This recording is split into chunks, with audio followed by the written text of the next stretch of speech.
নমস্কার, welcome to my channel education first.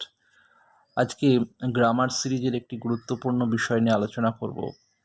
সেটি হলো narration change. Narration change imperative সেন্টেন্সের একটি পার্ট, সেটা হচ্ছে লেট যুক্ত বাক্যকে কীভাবে ন্যারেশন চেঞ্জ করা যায় সেই বিষয়ে আমরা আলোচনা করব। ভিডিওটি একটু স্কিপ না করে তোমরা মনোযোগ দিয়ে দেখতে থাকো। প্রথমত, ইম্পারেটিভ সেন্টেন্স কাকে বলে আমাকে বুঝতে হবে। ইম্পারেটিভ সেন্টেন্স হচ্ছে যে বাক্যের দ্বারা কোনো রিকোয়েস্ট, অ্যাডভাইস, সাজেশন, এই ধরনের বিষয় বোঝে, কমান্ড, এই ধরনের বিষয়, সেটাকে ইম্পারেটিভ সেন্টেন্সেস বলা হয়। তো আমাদের আলোচ্য বিষয় ইম্পারেটিভ সেন্টেন্সের ন্যারেশন নয়, আমরা লেট দিয়ে যে সমস্ত বাক্য শুরু হচ্ছে সেইগুলো কীভাবে ন্যারেশন চেঞ্জ করা হবে সেইটা আজকে আলোচনার বিষয়বস্তু হচ্ছে। আমরা প্রথমে একটা উদাহরণ দেখে নিচ্ছি, সেই উদাহরণটার পরে আমি আলোচনা করছি। যেমন ধরো এই উদাহরণটা দেখো, he said let us dance together. এইটাকে যদি ভয়েস ন্যারেশন চেঞ্জ করতে হয় তাহলে কিভাবে করা যাবে? ন্যারেশন চেঞ্জ করতে গেলে প্রথম যে বিষয়টা আমাকে দেখতে হবে সেটা হচ্ছে রিপোর্টিং ভার্ব। রিপোর্টিং ভার্ব গুরুত্বপূর্ণ। রিপোর্টিং ভার্ব যেটা আছে সেটা পাস্ট টেন্সে রয়েছে, এবং এই লেটযুক্ত বাক্যের ফরমেশন হয় দুটো ধরনের। একটা বাক্য প্রপোজাল বোঝায়, কোনো বাক্যের মাধ্যমে যদি আমরা বোঝাই কোনো প্রপোজাল বোঝায় বা কোনো প্রস্তাব বোঝাচ্ছে, তখন আমাকে এই রিপোর্টিং ভার্বটা চেঞ্জ করতে হবে প্রপোজডে অথবা সাজেশন। প্রপোজড অথবা সাজেস্টেড, দুটোর মধ্যে করতে হবে। তারপরে লেটটা উঠে যাবে, লেটে উঠে যাওয়ার পরে দ্যাট বসবে। তারপর কি হবে, এই আসটা আছে, একটু লিখতে থেকে হালকা করে দেখো। হি সাজেস্টেড, এই লেটটা উঠে যাবে, লেটটা উঠে গিয়ে কি হবে, দ্যাট। ঠিক আছে, লেটটা উঠে গিয়ে দ্যাট হবে। এরপরে আসে আসটা হচ্ছে ফার্স্ট পারসন, সেটা স্পিকার অনুসারে চেঞ্জ হয়। স্পিকার অনুসারে চেঞ্জ হলে হি আছে, তো তো সিঙ্গুলার ফর্ম, এখানে আসটা প্লুরাল ফর্ম, তাহলে থার্ড পারসন প্লুরাল ফর্ম হবে দে। তাহলে এখানে আমরা দে করবো, দে, বা এখানে উইও করা যেতে পারে, কোনো অসুবিধা নেই, উইও করতে পারো। দে বা উই করে শুড দেবো, উই শুড ড্যান্স টুগেদার। লেখাটা একটু সমস্যা হতে পারে, এই ধরনের টেকনিক্যাল স্ট্রাকচারে আমার অসুবিধা লাগতে পারে, তোমরা একটু ভালো করে জিনিসটা শুনে নিয়ে লিখে নেবে তোমরা। তাহলে এটা কি দাঁড়াচ্ছে, হি প্রপোজড দ্যাট উই অথবা দেটাই পার্টিনেন্ট হবে, শুড ড্যান্স টুগেদার। ঠিক আছে, নেক্সট দেখো, he said to me let us watch movie. আমি এই যে টাইপগুলো করাচ্ছি এটা কিন্তু যেখানে প্রস্তাব বোঝাবে, যে বাক্যটার মধ্যে প্রস্তাব রয়েছে সেখানে কিন্তু এইভাবে চেঞ্জ হবে। যেখানে প্রস্তাব নেই সেখানে কীভাবে চেঞ্জ হয় সেটাও আমি একটু পরে দেখাবো, ভিডিওটার সঙ্গে থাকো। এখানে কি বলছে দেখো, এখানে একটা দেখো, আগেরটা ছিল শুধু সেট, এখানে কিন্তু সেট টু, এবং এখানে তোমার অবজেক্ট রয়েছে। সেক্ষেত্রে আমাকে কি করতে হবে, হি লিখলাম, প্রপোজড অথবা সাজেশন লিখবো। আমি এখানে প্রপোজড লিখছি, ইয়ারও প্রপোজডের পর কিন্তু ট্রু হবে। এখানে কিন্তু প্রপোজডের পর সরাসরি কিন্তু অবজেক্ট বসবে না, প্রপোজ ট্রু হবে, তারপরে মি বসবে, তারপরে লেট উঠে গিয়ে কি হবে, দ্যাট বসবে, লেট উঠে যাবে। এখানে উই করে দিতে পারো বা দে করে দিতে পারো। We should watch movie.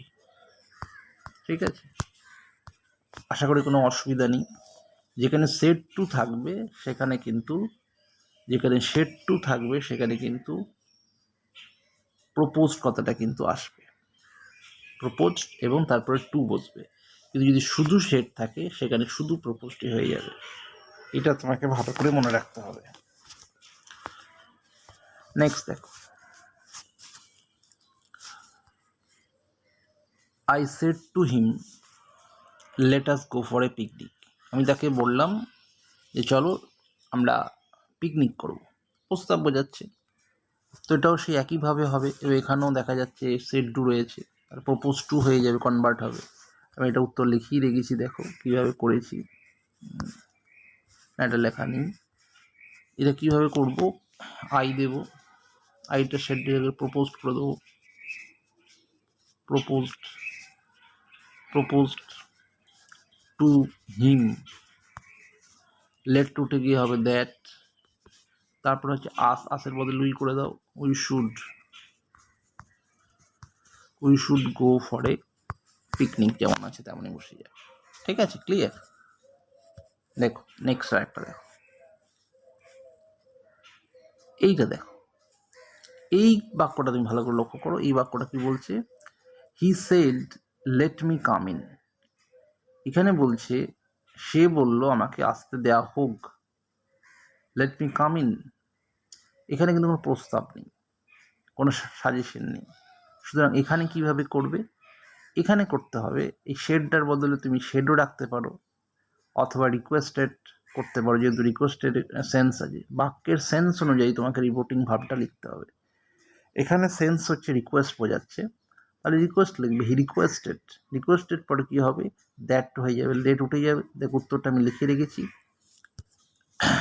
লেটের পরে দেখো দ্যাট হয়ে যাচ্ছে, এবং এখানে দেখো মি আছে, মিটা হচ্ছে ফার্স্ট পার্সন, স্পিকার অনুসারে হবে, সেটা হচ্ছে হি। এবং তারপরে যেটা গুরুত্বপূর্ণ হবে, মাইট বি অ্যালাউড হবে। তারপরে এই ধরনের ক্ষেত্রে কিন্তু প্রপোজড বা সাজেশনের কোনো বিষয় থাকবে না, এখানে হবে might be allowed to come in. হ্যাঁ, ভালো করে উত্তরটা দেখে নাও কীভাবে লিখেছি আমি। He requested that he might be allowed to come in. Next আরেকটা দেখো, he said to me let me try. এখানেও দেখো কীরকম করা আছে। এখানে বাক্যের সেন্সটা বুঝে তোমাকে রিপোর্টিং ভার্বটা চেঞ্জ করতে হবে। বাক্যের সেন্স বোঝাচ্ছে এখানে রিকোয়েস্ট, তাহলে হি সেড টু জায়গা আমি কি লিখবো? রিকোয়েস্ট। উত্তর লিখেছি কিনা দেই না, তাহলে লিখে দিচ্ছি, উত্তর লেখা নেই, আমি লিখে দিচ্ছি। হি সেড টু জায়গা হবে রিকোয়েস্ট, আর QUEST ইডি, রিকোয়েস্টেড, যেটু পাস্ট টেন্সে আছে, রিকোয়েস্টেড পরে কিন্তু মি হয়ে যাবে, টু বসবে না। তারপরে কী হবে? দ্যাট, লেট উঠে যাবে, দ্যাট, মিটা কার অনুসারে চেঞ্জ হবে? হি অনুসারে, তাহলে হি, তারপরে মাইট বসবে, he might be allowed to try, অথবা হি মাইট ট্রাই, এটাও করা যেতে পারে। He might be allowed to try. ঠিক আছে, বোঝা গেল? এইভাবে উত্তরগুলো আমাকে তৈরি করতে হবে। তো এই লেটযুক্ত বাক্যর মানে প্রধানত এই দুভাবেই আসে। একটা হচ্ছে প্রস্তাব, যেখানে বাক্যের সেন্সে প্রস্তাব বোঝাবে, সেখানে ওই আগে প্রথম যেমন করেছি সেরকম করবো। দ্বিতীয় ক্ষেত্রে যেটা হচ্ছে প্রস্তাব বোঝাবে না, বাক্যটার সেন্স বুঝে সেখানে তুমিকে রিপোর্টিং ভাবটাকে চেঞ্জ করতে হবে। কোনো ক্ষেত্রে রিকোয়েস্ট হবে রিপোর্টিং ভাব, কোনো ক্ষেত্রে কমান্ড হবে, কোনো ক্ষেত্রে অ্যাডভাইস হবে। এইভাবে তোমাদেরকে সেন্স বুঝে করতে হবে। মোটামুটি এইটুকুই ছিল আজকের ভিডিও। নেক্সট ভিডিও আমি কী নিয়ে আনবো, গ্রামারের, ন্যারেশনের বাকি ইম্পারেটিভ সেন্টেন্সে বা অন্য কোনো সেন্টেন্সে যদি চাও কমেন্ট করো, আমি নিশ্চিতভাবেই চেষ্টা করব পরের ভিডিওতে আনতে। ধন্যবাদ, সকলে ভালো থাকবে।